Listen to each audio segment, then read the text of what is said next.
share this? Would you like to share your screen and get going with your slides? And as soon as we are at 12:45, and I think we are at 12:45, so we can get started. Okay. Yeah. So let's begin.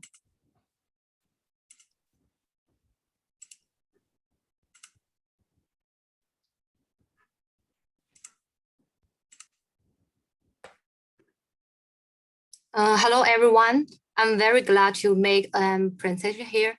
Today, I want to share my recent work with you. This work is cooperated with my supervisor Yi Yang and Ling Liu.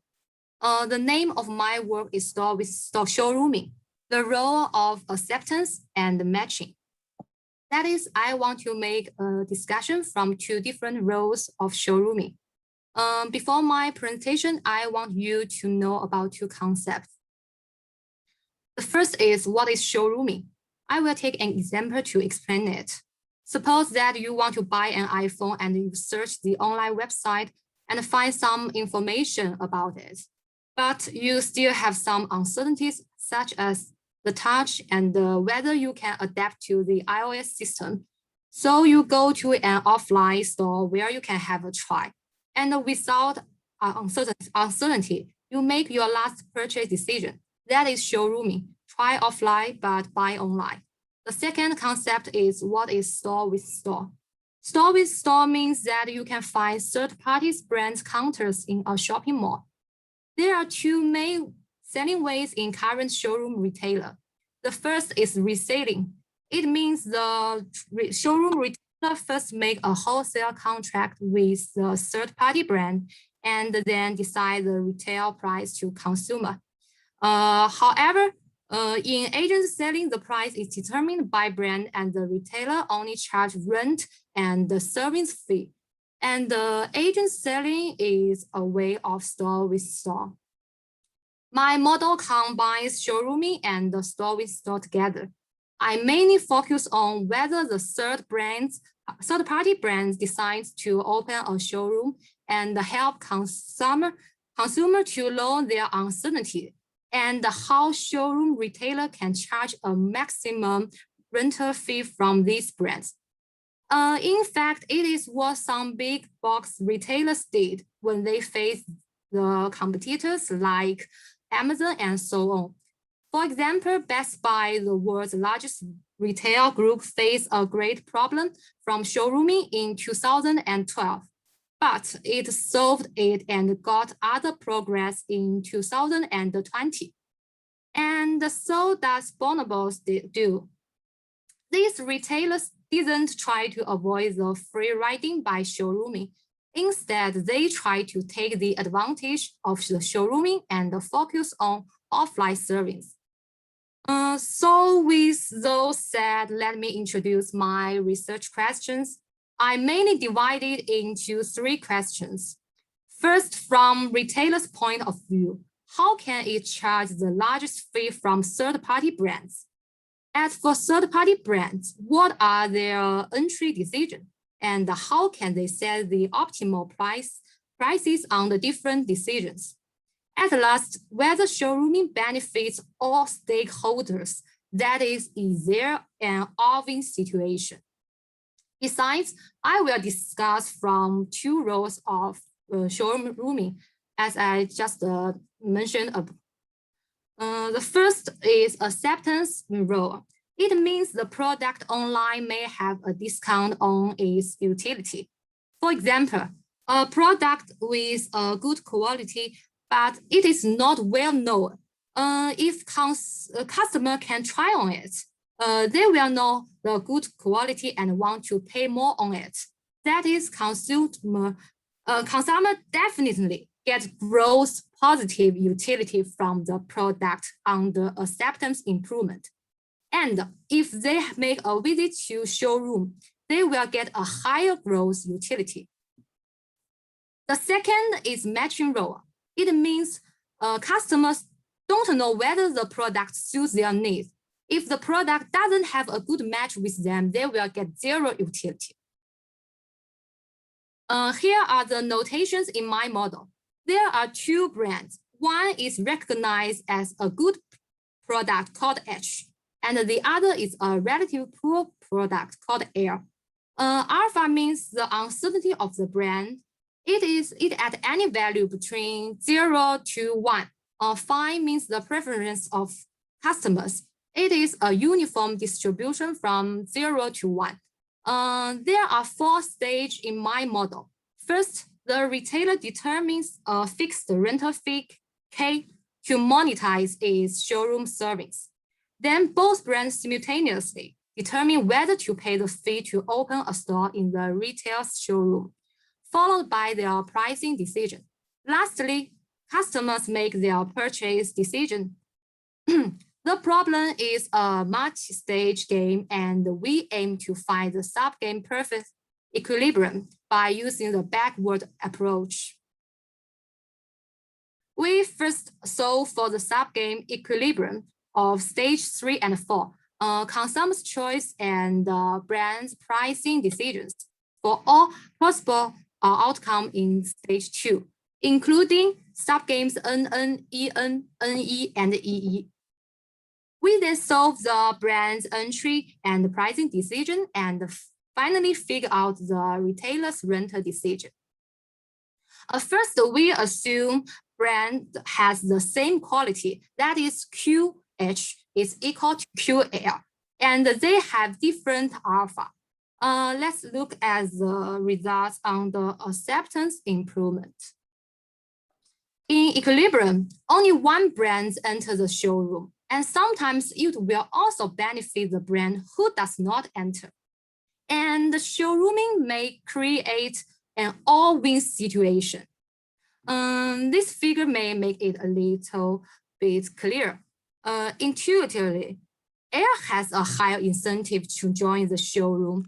At the improved level, 1 minus alpha L is higher, so retailer will charge a higher fee to keep H out of showroom. However, when alpha H is quite high, H will join the showroom. This is quite different from intuition. In this situation, L has less incentive to enter the showroom because the entry of L will improve its acceptance level from alpha L to 1, which is too close to that of H, and thus intensifies the competition between the two brands.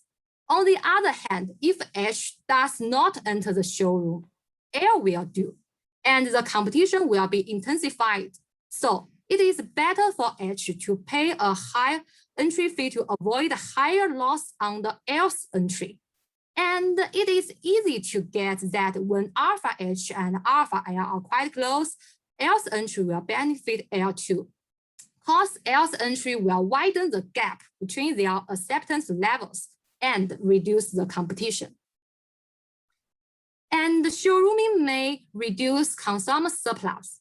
This is an interesting result because intuitively, showrooming improves the level of consumers' shopping acceptance from what I said before. Under this situation, brand H enters the showroom, see proposition 1, which enlarges its differentiation from HL and softens the competition. This implies higher prices of both brands. The improved acceptance of H has a positive effect on consumer surplus, whereas the improved prices has a negative effect. Where alpha L is large, acceptance improved by H significantly softens the competition and thus greatly increase selling prices compared to when alpha L is small. This reduces consumer surplus. Showrooming can also create an all-win situation compared to the situation of NN, that is, no showrooming is allowed. From the figure of proposition 1, we know that both brands are better off at this area. It is obvious that retailers' profit is also improved due to the entry fee from the brand. So it suggests that consumer surplus is also improved in this area because the benefit from the improved acceptance level of the entering brand dominates the increased prices. Next, we tend to make an analysis of matching improvement. There is only one type of consumers under acceptance improvement. However, consumer types are quite different under matching improvement. We can look at this picture. In gut views, consumers have 4 types, like both brands, only like H, only like L, and like neither. That is, only if the brand joins the showroom can customers know whether they have a positive utility on the product. And on the subgame EE, there is a mixed strategy for both brands, because there exists loyal consumers for both brands and the strategic consumer that both brands want to attract for. We did the similar analysis as before, and the results are quite surprising. First is in equilibrium, only L, that is the poor brand, joins the showroom. And the showrooming always reduces consumer surplus. Intuitively, H should enter the showroom, and it has a higher proportion alpha H of potential customer, and it does not want to be mixed with the poor brand L. However, the result is different. The main reason is that even if H does not enter the showroom, alpha H is attractive enough, and it will lose the 1 minus alpha H consumers with entry. It may not worth it. On the other hand, entering the showroom is very rewarding to L, because L is in competitive disadvantaged position for all consumers when staying out of the showroom, but L will gain competitive advantage over H for alpha L consumer by entering the showroom. As for the result of consumer surplus is quite different from that on the acceptance improvement. The main reason is matching improvement lets some customers observe a good matching value, but others observe 0 value, implying that utility is improved for some, only for some, but not for all. In contrast, acceptance improvement increases the value of showroom product to all consumers. Thus, the benefit of consumers raised from the increased utility is weaker on the matching improvement than on the acceptance improvement, and thus is dominated by the increased prices, implying a lower consumer surplus. Then here is the comparison between the 2 roles. Actually, showrooming has the 2 roles together in our daily life. As for which direction dominates, it will depend on which role of the showroom prevails. Previous analysis is based on different alpha. It is more like a horizontal competition. A low alpha means a niche product and a high alpha means a general product. Then in extension, we do analysis over vertical competition. In this time, both brands has the same alpha but different quality Q. The result is still robust in some way. Showrooming may create an all-win situation on the acceptance improvement, but always reduce consumer surplus on the matching improvement. The reason is the same as what I said before. And I think these are the most interesting results in our work. Niche brand will join the showroom if showroom is for matching role. Showrooming may create win-win-win situation on the acceptance improvement, but always hurts consumer surplus on the matching improvement. And the last one is the discussion about the retailer's product. That's all. Thank you for listening. Any question? Thank you. Any question for Ziying? Anybody?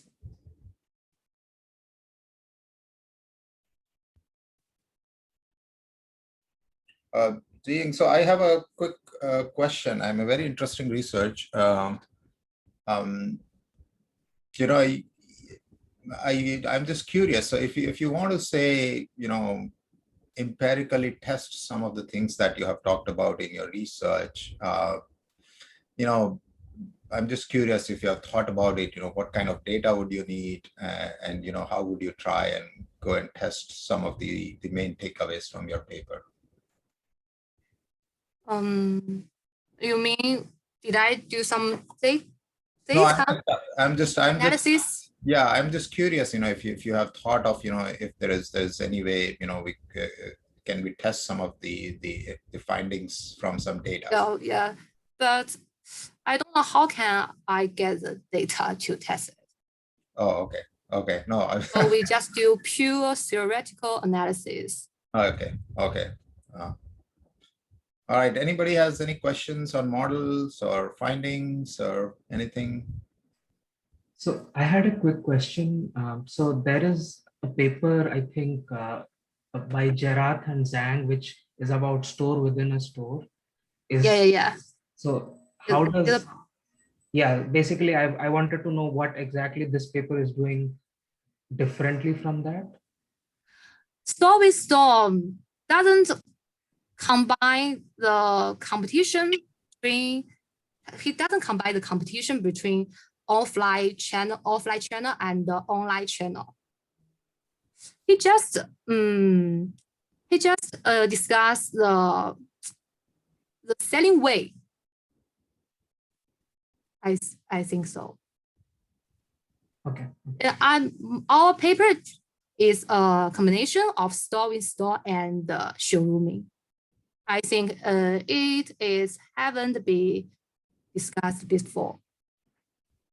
So yeah, I have a very similar question to what Siddharth was asking. So if I'm correct, Cookso et al. Have a paper on showrooming, right, where they have come up with a series of findings by including store within store in this framework. Do you think you get some of the results that overturn their findings, or the results get more nuanced, or anything you want to speak to with respect to that paper? Or we are not familiar with that paper, then it's all right, no worries.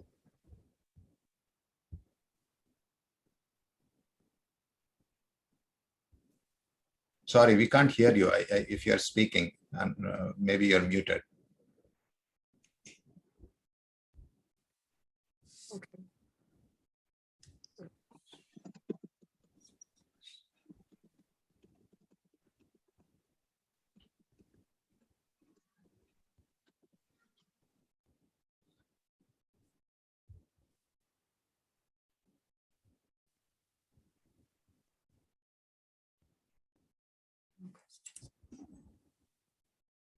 All right, so I think we are almost out of time here.